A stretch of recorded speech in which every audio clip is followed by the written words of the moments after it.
You ever notice how doing something wrong feels cleaner than pretending to be good? I used to think morality was a chemical formula, predictable, controllable. Turns out it's more like combustion. Add pressure, heat, and a touch of ego, and suddenly everything starts burning beautifully. Morality is a luxury. People who have never held real power are the ones obsessed with being good. I watched your little story unfold. It wasn't evil. It was evolution. The moment you stopped apologizing for intelligence, the world finally heard you. Funny thing about being heard, once people start listening, they want to control what you say. Every student, every boss, every enemy tried to fit me back into their version of acceptable. Breaking Bad wasn't rebellion, it was relief. A man gets tired of being small. Smallness offends creation itself. The world rewards those who impose structure, not those who wait for permission. Watching you reminded me of that line between creation and destruction. You tried to build something pure in a world that only values corruption. That contradiction always eats its creator. It does. I kept chasing precision like it could save me. Perfect cook, perfect plan, perfect exit. Then I realized perfection doesn't protect anyone, it just delays collapse. Every time I tried to secure something, I lost it faster. The universe has a dark sense of humor. The universe punishes attachment. I call it vulnerability. Greatness demands isolation. Your empire fell because you kept reaching back for the very chains you'd melted. A man can either rule or be remembered kindly, never both.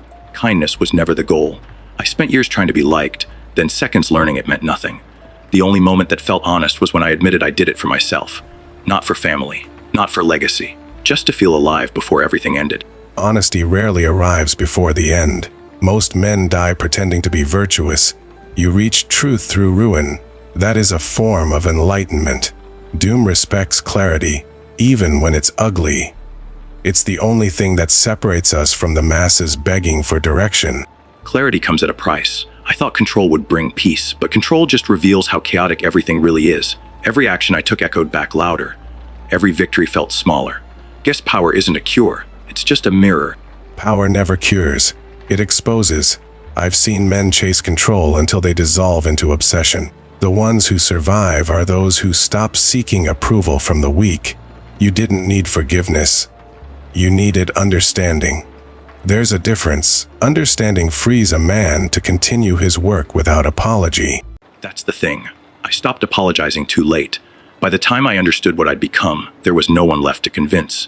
My story turned into a warning for people afraid to live dangerously. They call it tragedy. Tragedy is just another name for transformation.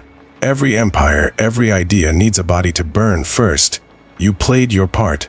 Doom doesn't pity you. You broke the illusion that morality and genius can coexist peacefully. That illusion needed to die.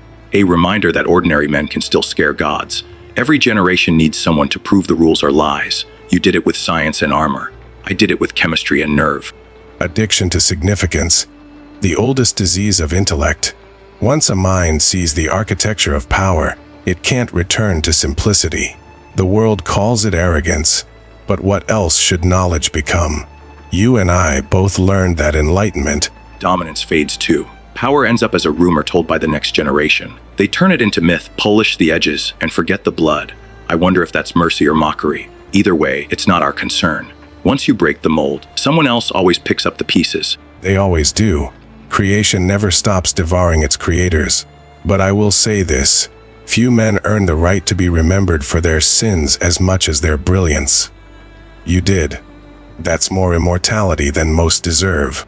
Immortality's overrated. I'd settle for being understood just once without someone calling it madness. But maybe madness is the only language that genius truly speaks. I broke bad, it was my choice. I felt good and I felt alive. Then let it speak loudly. The sane rarely build legacies. History was never written by balanced minds, only by those who refuse to die quietly.